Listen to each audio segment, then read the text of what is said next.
I ordered something from what I thought was Intex, a pool, on a discount. It should have charged that way through my card. It was charged through BE&CO Corporation, who I don't know who that was.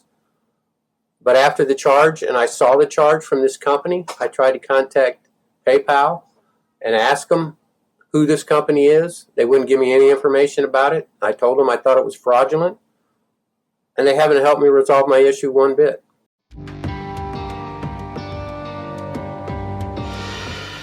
Originally, I thought Intex was selling a pool. Okay, so they wanted PayPal or MasterCard, so I charged it through the PayPal account. And I never saw a charge from Intex, but I saw the subtraction of the funds, and it came from some weird company, BE&O something. So I contacted PayPal, and I said, I don't know who these people are, but I'm supposed to be buying a pool, and all I wanted to know at the time was, when is it supposed to arrive?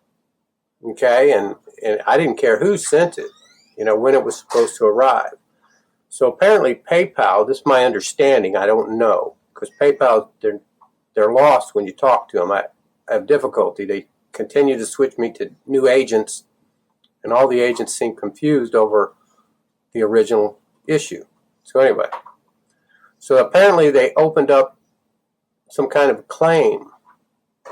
At the time, I was just questioning, when am I supposed to receive this pool? Now I'm talking about a swimming pool. So time went on, and this company said they shipped it. So now, according to what I'm getting from PayPal, that started a 10-day appeal process. And I didn't know that. So, because I didn't have anything to appeal, I was just wanting information at the time. Well, then, as time went on, days went by, probably more than 10 days, and they said they shipped it, this company, and they gave me a tracking number. And so I happened to be home at the time with children playing in the front yard, so I knew I didn't receive anything. There was no receipt of anything. So then I got in touch with PayPal, and I said, they said they shipped this, but I never got anything. And then PayPal said, well, I can appeal it. And I said, okay, well, there's no appeal button. Okay? There's no appeal. How do I appeal it? And then they told me my 10 days expired. So I said, 10 days expired on what? There's nothing to appeal. I'd never received this. They said because they used that date of my first questioning as a conflict or whatever they call it. So then I told them, well, I never received this. And during this whole process, I'm talking to, days are going by. I'm getting different agents, because when an agent gets in touch with you, it could be hours. So I have to wait until an agent gets back in touch with me, and then I get a different agent. So I'm trying to tell the agents I never received anything.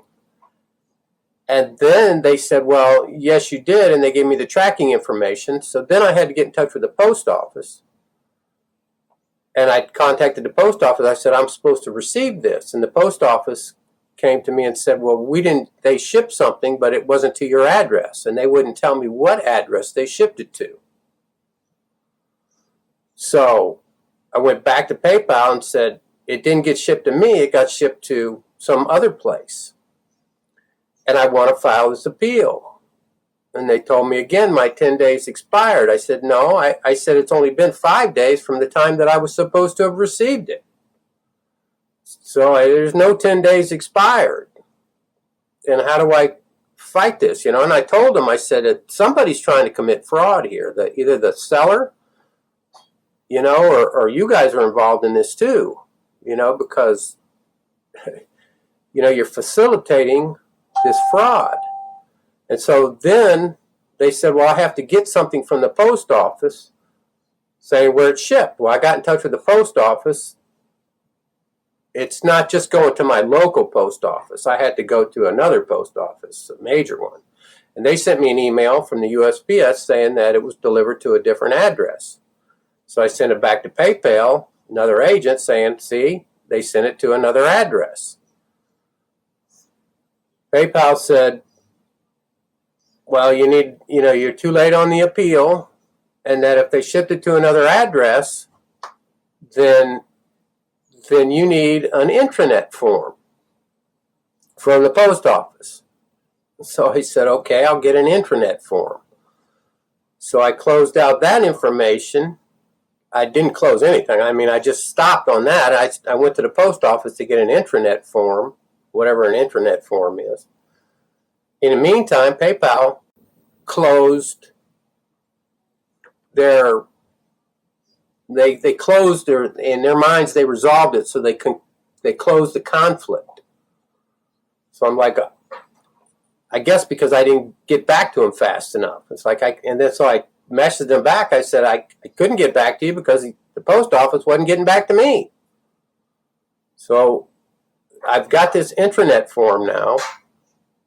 In the meantime, I was asking the PayPal that if you weren't facilitating this fraud, that I would like to have whoever it is in your legal department that I contact.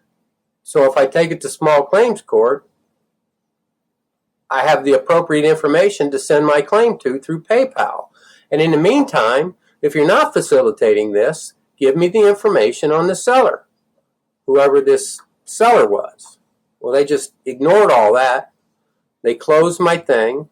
I did file through American Express that, they shouldn't be paying this, but it's already been paid. I don't know what's going on with that.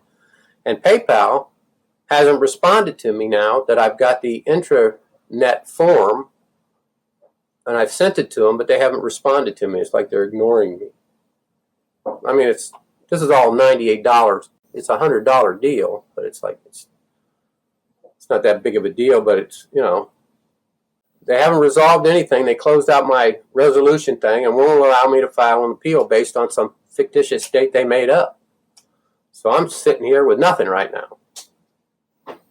Want to know what happened to my $100? And if you don't have it and you're not participating in the fraud, then give me the information on the seller. That's it. Because I don't know who this seller is.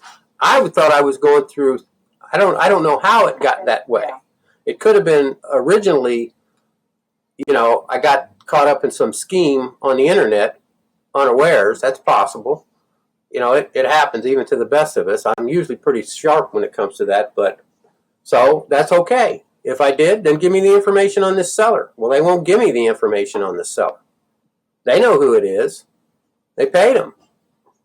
And they won't give me the information. So if you're not going to give me the information, then let me know who's in your legal department that I'm going to start to litigate with. And they won't tell me that. And that's stupid anyway, because I don't really even need that. I can find that on the internet. I've already found out who their legal thing is, but that's, so I already know who to contact. But they're trying to make it as difficult as possible on me. They just won't give me the information. It's like, I'm not dumb enough that I can't find the information. You know what I'm saying? My advice to any future customers is why even go through PayPal? I did it this is the first time I've ever dealt with PayPal. It's going to be the last time too. Why would you even go through them? I didn't know it was going to be such an issue. If you just go through your credit card company or somebody else, you don't need a third party like PayPal. I did it unawares. This is my first time with PayPal. If I had to do it again, I just wouldn't even use PayPal. Why would I use them to get this kind of service? They obviously are facilitating fraud if they won't even give me any of the information and then doing what they're doing. So I don't know what they're doing. I don't understand them. I don't know why they're being so difficult about the whole thing. But why even go through them in the first place? I mean, I learned my lesson. So that's why I'm telling anybody else, don't go through them anymore.